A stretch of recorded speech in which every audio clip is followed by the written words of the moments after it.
la possibilité cet après-midi, au terme de certaines tables rondes, de poser vos questions en les envoyant au 07 67 67 29 56. Et vous pourrez enfin réagir à tout moment sur Twitter avec le hashtag les Outre-mer aux applis. Pour l'heure, notre 5e session s'intitule « Les ailes du désir, pourquoi le secteur aérien est indispensable aux Outre-mer ». Critiqué par certains, en difficulté depuis le début de la crise du coronavirus, le secteur aérien n'en demeure pas moins indispensable socialement et économiquement pour les territoires ultramarins. Rencontre avec le patron de Corsair, une entreprise ayant contribué à la démocratisation de l'avion depuis ses débuts il y a 40 ans. Ce patron, c'est Pascal de Isaguirre, président, directeur général de Corsair, qui va échanger avec Étienne Jarnel, le directeur du Point. Il est permis de les applaudir, mesdames et messieurs.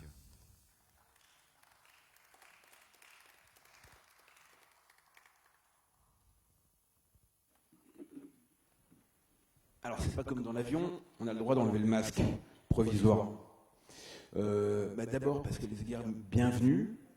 On est ravis de vous recevoir ici. Vous savez, parfois on dit des gens vous êtes un rayon de soleil, vous nous apportez le soleil. Mais vous, c'est vrai, parce que c'est ce que vous faites dans la vie, vous amenez des gens au soleil, en tout cas, c'est une partie de votre activité. Et donc, on va parler des routes du soleil et puis d'économie, parce que c'est important l'économie, comme disait Cavana, il faut mépriser l'argent, surtout la petite monnaie. Alors, la première question que j'ai envie de vous poser, précisément parce que le secteur aérien, on l'a remarqué, n'a pas été réellement favorisé par le Covid, je pense qu'on peut le dire comme ça. Comment allez-vous ?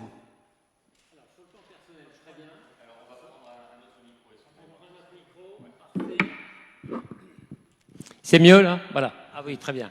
Oui, sur le plan personnel, très bien. Sur le plan professionnel, moins bien. Il faut dire que le transport aérien là, traverse une crise historique, la pire crise qu'elle ait jamais connue. Maintenant, ça va faire bientôt 2 ans, mars 2020, durant laquelle on aura eu un effondrement de notre activité, des fermetures de frontières, une politique de stop and go incessant, des contraintes sanitaires très évolutives, tout ça étant très complexe à gérer. Or, le propre du secteur aérien, c'est que c'est un secteur de coût fixe, incompressible. Donc, je voudrais quand même saluer le rôle de l'État, parce que le rôle de l'État a quand même été très positif puisqu'il a accompagné les compagnies aériennes. Maintenant, le sujet pour nous, c'est voit-on le bout du tunnel ? Bon, on peut espérer peut-être qu'à partir de mars, la situation s'améliorera.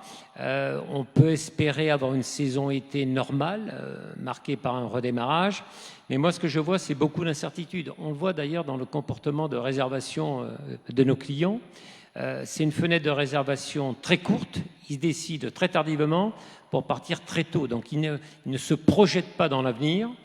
Néanmoins, je vais avoir un petit message optimiste, puisque cette séquence s'appelle « Les ailes du désir ». Je pense que le désir de voyage est toujours là. La frustration accumulée durant 2 ans, elle est là. Et on peut espérer que lorsque ça va se rouvrir, il y aura un fort rebond. En tout cas, il faut le souhaiter. Alors, ici, on parle d'outre-mer. En quoi, ça paraît c'est peut-être une question bête, évidente, mais le secteur aérien est stratégique, vital pour l'outre-mer? Oui, alors d'abord, il faut dire que ce sont des territoires éloignés, voire très éloignés de la métropole. Donc évidemment, l'aérien, c'est vital, c'est indispensable parce qu'il faut que ces destinations soient rapidement et facilement accessibles et pour maintenir un lien économique et social fort avec la métropole. Donc on rejoint d'ailleurs l'enjeu de souveraineté nationale dont on parle depuis ce matin. Il est d'ailleurs frappant... Oui, parce que quand on parle de la mer, le domaine maritime français, c'est comme l'outre-mer. Exactement, exactement. Et il est frappant de constater d'ailleurs que la plupart des collectivités de ces territoires sont partie prenante dans le capital des compagnies qui les desservent. Parce que justement, elles ont identifié le transport aérien comme un levier clé de développement économique et social. Par exemple, dans le capital de Corsair, nous avons les 2 collectivités territoriale de la Martinique et de la Guadeloupe. Le premier actionnaire de la compagnie réunionnaise Air Austral, c'est la région Réunion. Les compagnies RT Itinui pour la Polynésie et Air Canin pour la Nouvelle-Calédonie sont détenues par leurs gouvernements respectifs. Donc évidemment, il y a un enjeu de continuité territoriale, il y a de très nombreuses communautés ultramarines en métropole, de très nombreux métropolitains outre-mer. Tout ça génère un flux d'échanges très important. Et moi, ce que je voudrais dire, c'est que la particularité du transport aérien pour les Outre-mer, c'est que ça n'est pas du superflu, hein, ça n'est pas du luxe.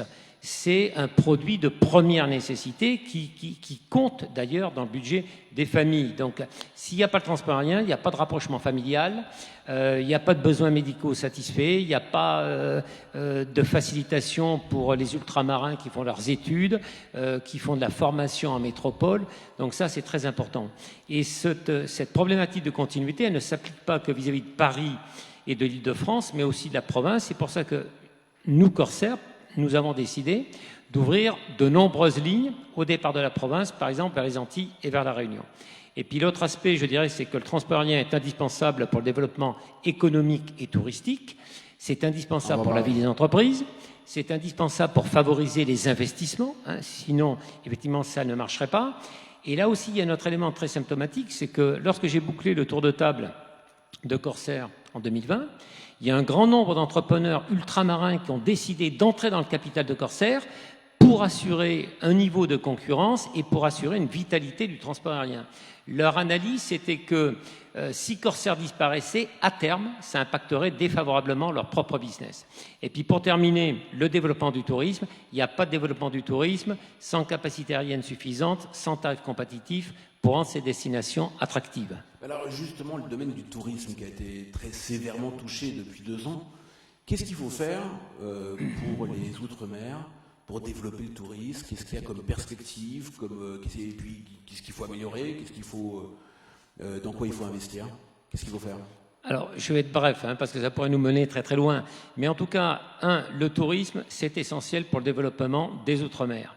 Deuxièmement, je crois que le tourisme recèle quand même encore un très fort potentiel de création de valeur. Et il y a un enjeu social parce que le tourisme est créateur d'emplois. Et on sait que l'emploi, on n'en a pas encore parlé, c'est quand même un sujet prégnant dans les Outre-mer. Hein. La crise, d'ailleurs, a promu l'outre-mer comme valeur refuge. Hein.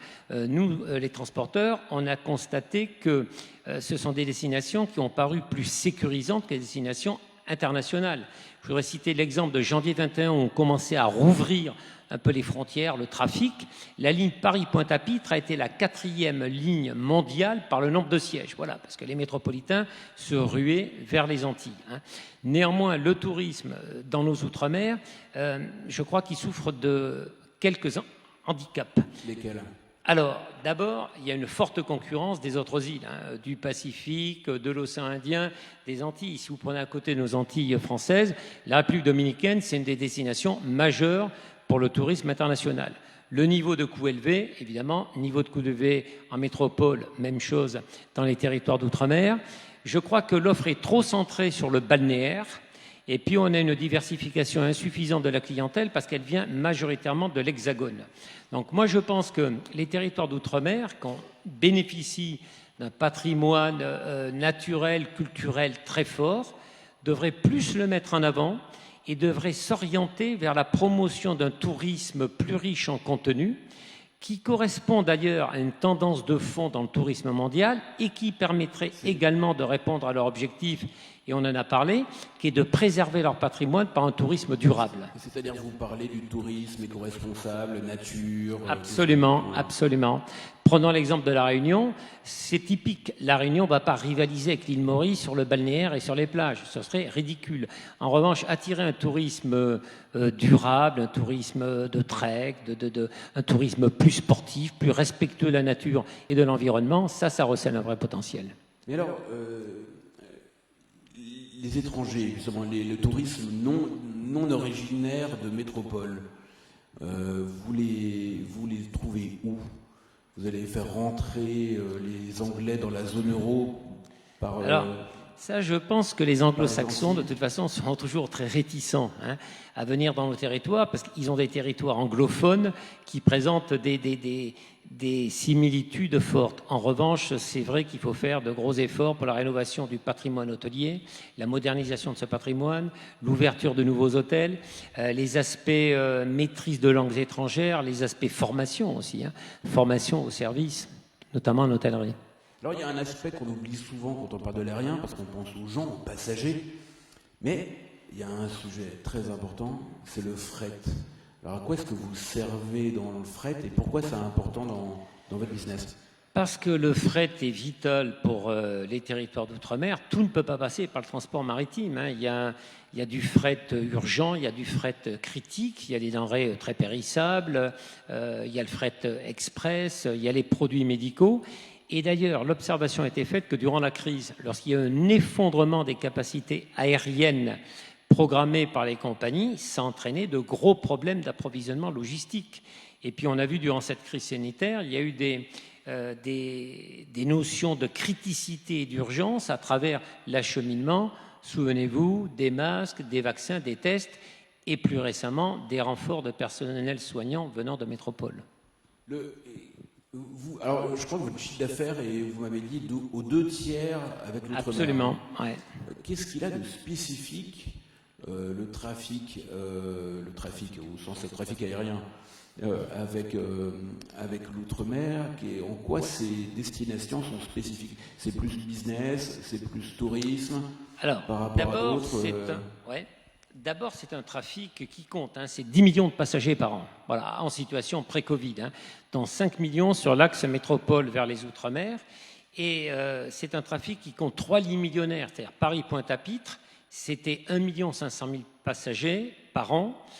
Paris-Saint-Denis, 1,4 million, Paris-Fort-de-France, 1,3 million, alors que le marché français ne compte que 6 lignes millionnaires au départ de Paris. Donc ça, c'est quand même très, très significatif. Il est d'ailleurs frappant aussi de constater que toutes les compagnies aériennes françaises, autres que Air France, significatives, à l'exception d'Air Corsica, mais ça peut s'expliquer, elles desservent toute l'outre-mer. Ça veut dire que sans les outre-mer, il n'y a pas de transport aérien français en dehors d'Air France.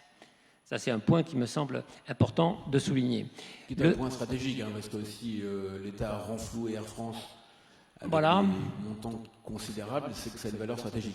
C'est pas une valeur stratégique, un enjeu de souveraineté nationale, et qu'un pays comme la France, qui a des prétentions évidemment géopolitiques, etc., et de jouer un rôle à l'échelle planétaire, ne peut pas se passer d'une compagnie nationale qui rayonne sur la totalité de la planète. Voilà. Mais pour les Outre-mer, c'est pour ça aussi qu'il faut que l'État, bien sûr, soutienne les transporteurs qui desservent l'Outre-mer, parce qu'il y a aussi un enjeu vital pour les populations Outre-mer.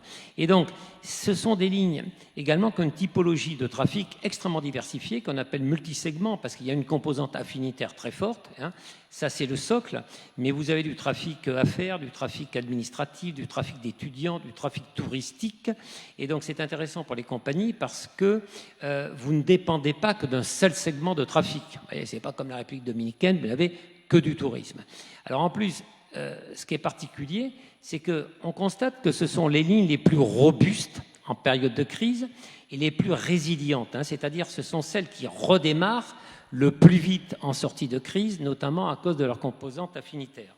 Alors nous, Corsair, vous l'avez dit, nous sommes présents depuis plus de 30 ans sur les territoires outre-mer, 2/3 du chiffre d'affaires, et nous avons été à l'origine justement de l'ouverture à la concurrence et la démocratisation de ces lignes.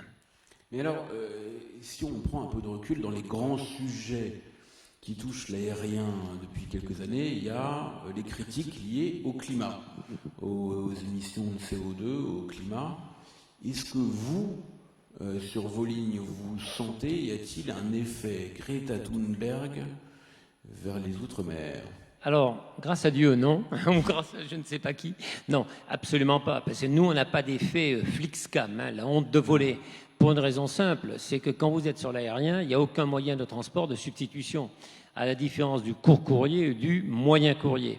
Et deuxièmement, là, comme je l'ai dit, le transport aérien pour l'outre-mer, c'est vital, c'est indispensable. Donc d'abord, je souhaite rappeler que le transport aérien, le secteur aérien, c'est 2,5% des émissions de CO2 d'origine humaine à l'échelle mondiale, et que quand aujourd'hui vous empruntez un vol sur un avion de dernière génération, cet avion consomme 2 litres au 100 par passager. Bon, ceci étant dit, le transport aérien est résolument engagé dans la transition énergétique, puisque vous savez qu'on a un objectif de décarbonation complète en 2050. Mais pour ça, l'État et les institutions ont un rôle très important à jouer, pour une raison simple. Le premier levier d'amélioration de la performance environnementale pour les compagnies aériennes, c'est la technologie. Et donc, c'est tout ce qui concerne la recherche-développement, la modernisation de la flotte, la recherche-développement chez les constructeurs et chez les motoristes que l'État doit soutenir. Et par ailleurs, nous appelons de nos voeux également des mécanismes d'incitation fiscale, tels que par exemple un dispositif de prime à la casse qui existe pour les voitures, pour inciter les compagnies aériennes à accélérer le renouvellement de la flotte. Si vous prenez l'exemple de Corsair, malgré la crise, nous avons décidé de maintenir le cap et même d'accélérer, puisque d'ici avril 2022, nous aurons introduit 5 avions neufs de dernière génération, Airbus A330 Neo. On aura à ce moment-là une flotte de 50 à une des flottes les plus jeunes. Et en 2024, on va parachever et la flotte sera intégralement composée d'avions neufs. Ça se traduira de quelle manière? Ça se traduira que quand on compare... Des 330 Neo, les mêmes. De 330 Neo, Airbus, moi je suis tout Airbus, A330 Neo, dernière génération. Et donc ça veut dire que quand on comparera nos émissions de CO2 générées par la flotte Corsair entre 2025 et 2018, elles auront diminué de plus de 30%, ce qui va bien au-delà, bien sûr, de tous les engagements pris par le secteur aérien. On sera très en avance. Dans le secteur de l'aéronautique, il y a deux voies, on va dire, qui sont explorées technologiques. Alors, il y a les améliorations des moteurs, des avions en général, la baisse du poids, le carbone, les matériaux composites. Et puis, il y a deux voies. Il y a celle des agrocarburants et puis celle des piles à hydrogène. Est-ce que l'hydrogène, ça a un sens sur les destinations de long courrier pour vous? Peut-être pas aujourd'hui. C'est plutôt les agrocarburants. Oui, ça, ce sont les biocarburants, hein, parce que l'avion hydrogène qu'on annonce pour 2030-2035, à cette époque-là, il sera expérimental plutôt pour des avions de petite capacité. Avant qu'il soit généralisé sur le long courrier et qu'en plus tout le processus de modernisation des flottes est conduit au remplacement par les avions à hydrogène, je pense que ni vous ni moi peut-être ne serons les spectateurs. Donc il vaut mieux tabler sur les biocarburants, enfin, sur ce qu'on appelle les carburants durables. Hein, donc dans un premier temps, ça sera les biocarburants qui se traduisent quand même par 80% de diminution des émissions de CO2 par rapport aux carburants fossiles actuels, et dans un deuxième temps, il y aura des carburants de synthèse. Mais là aussi, le rôle de l'État est essentiel. Moi, j'appelle à un État stratège, parce qu'on développe les biocarburants. On demande aux compagnies aériennes, dès l'année 2022, d'introduire 1% de consommation de biocarburants dans leur consommation globale. À part qu'il n'existe pas de filière française de production et d'approvisionnement de biocarburants. Il faudra l'importer donc. Ce qui veut dire qu'effectivement, ça pose un problème de souveraineté nationale et d'indépendance énergétique. Donc si on veut maintenir les deux, il faut avoir notre propre filière. Y compris des filières dans les Outre-mer? Bien sûr, là, pourquoi pas. Voilà qui pourrait être un projet de développement intéressant, développer la production de biocarburants outre-mer. Enfin, il y a certainement un certain nombre de choses à creuser. Il y a un autre élément qui est celui encore, on le retrouve, du mécanisme d'incitation fiscale, parce que le biocarburant, il faut savoir quand même qu'il est 4 à 8 fois plus cher que le carburant actuel. Alors quand on voit que le niveau du carburant actuel est extrêmement cher, parce que, vu le prix du baril de pétrole, vous imaginez ce que ça veut dire pour le biocarburant. Donc nous, compagnies aériennes, ça nous pose un vrai problème. Et le dernier levier, je n'épiloguerai pas dessus, c'est l'amélioration du ciel aérien et l'amélioration de l'efficacité opérationnelle du contrôle aérien européen, dont je dirais simplement en 3 mots qu'on en parle depuis 18 ans. Voilà. C'est tout. C'est déjà pas mal, non? Vous ne croyez pas? Parce que après, je ne vais pas vous parler des matériels de piste électriques. C'est la recherche-développement, les constructeurs, les motoristes, les biocarburants. Tout le monde s'accorde à dire que ce sont les 2 leviers essentiels. Alors, il semblerait qu'il y ait quand même beaucoup dans les Outre-mer des débats, une attention particulière au prix des billets d'avion. Alors, on dirait tout le monde compare les prix, tout le monde regarde, il y a des comparateurs de prix, c'est même leur fonction. Mais ça prend une place dans le débat public et dans les interrogations des gens qui est très importante. Comment est-ce qu'on gère ça? Qu'est-ce que vous répondez aux critiques qui sont faites parfois d'ailleurs? Alors, que nous en sommes très conscients, parce que comme je l'ai dit, le transport aérien étant vital pour les Outre-mer. Deuxièmement, on sait que c'est un élément du budget familial quand on vit Outre-mer. C'est clair. Deuxièmement, on sait qu'il y a une forte sensibilité sociale et politique. Quand vous desservez une ligne outre-mer, ce n'est pas une ligne lambda en Amérique du Nord ou en Asie. Il y a une forte sensibilité sociale et politique. Je peux vous dire que tous les élus sont très vigilants. D'ailleurs, je vous ai dit que nous avons des élus à notre propre capitale. Et donc, on sait que c'est un sujet d'attention permanente et un sujet du débat public. Bon. Je voudrais aussi souligner que l'État fait quand même des efforts, puisqu'il y a des dispositifs de subventionnement du coût du transport aérien, non pas vis-à-vis des compagnies aériennes, mais vis-à-vis des consommateurs eux-mêmes. C'est ainsi que l'État a développé une agence qui s'appelle l'ADOM, l'Agence des départements d'outre-mer, enfin des outre-mer pour la mobilité, qui subventionne les voyages personnels, qui subventionne les voyages pour les étudiants ou pour les chômeurs qui font de la formation. Et que dans certains cas, vous avez des collectivités territoriales, c'est par exemple le cas de celle de la Réunion, qui abondent ce système en créant un système complémentaire de bons qui sont distribués, qui peuvent valoir 300, 350 ou 400 euros à la population. Donc on voit bien que ça vise à diminuer le coût du transport aérien. Je dirais aussi que dans la plupart des cas, le transport aérien outre-mer fait l'objet d'une forte concurrence. Et la concurrence dans le transport aérien, soyons clairs, c'est le meilleur garant de prix compétitifs. Et mon dernier point, ça sera pour dire que toutes les études, dont les études de la Direction générale de l'aviation civile, montrent que, par exemple, quand on fait des comparatifs de prix entre diverses lignes, pour les départements d'outre-mer. Ce n'est pas vrai, par exemple, pour la Polynésie ou pour la Nouvelle-Calédonie, qui ont beaucoup moins de trafic, donc qui bénéficient d'une offre aérienne moins abondante et moins diversifiée.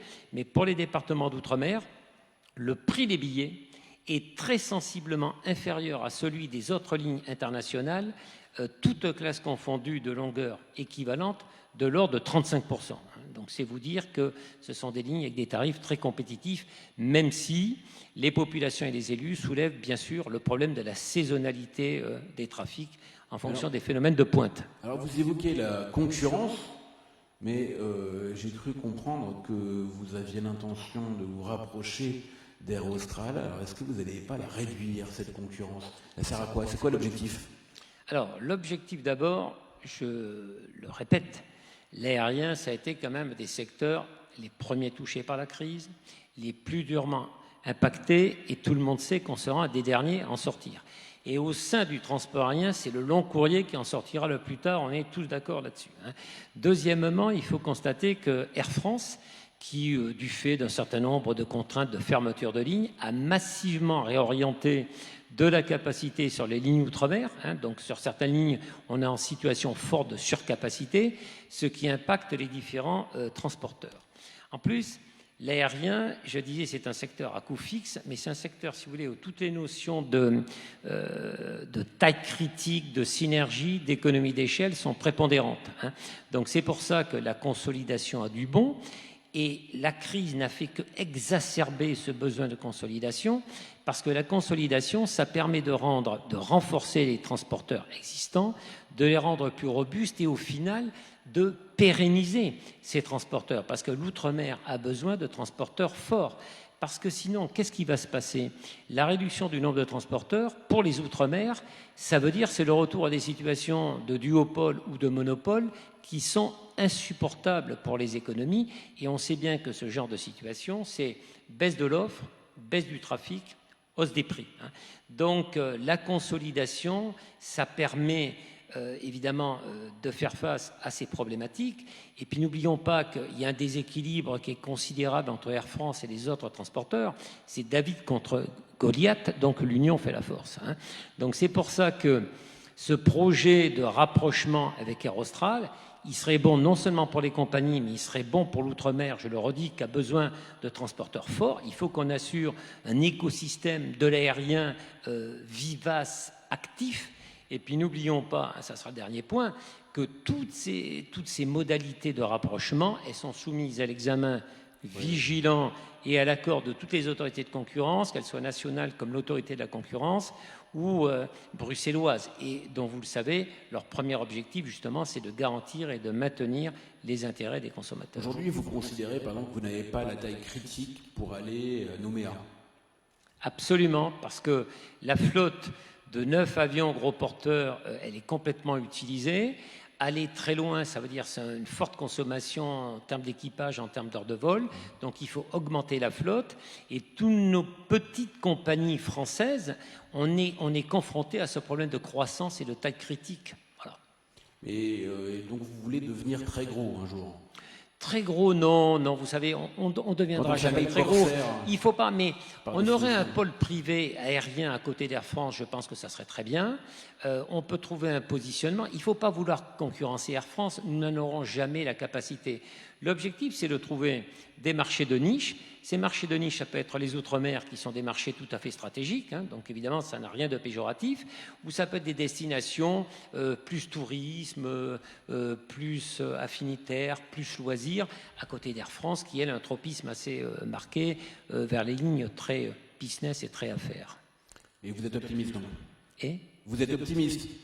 Mais pour vous, si je n'étais pas optimiste, j'aurais arrêté de travailler dans l'aérien depuis très très longtemps parce que je parlais de trafic robuste et résilient pour les lignes outre-mer, mais je peux vous dire que quand on dirige une compagnie aérienne, il faut être résistant et résilient aussi. Voilà. Mais c'est une passion, donc de toute façon, on ne se refait pas. Merci beaucoup, Pascal Delisle. Merci beaucoup. Bon vol. On peut l'applaudir. Il est excellent, comme d'habitude d'ailleurs. Merci à tous les deux. Je vous laisse rejoindre vos places. On se retrouve dans 5 minutes pour notre 6e session avec une autre question existentielle. La France veut-elle être une puissance maritime? À tout de suite.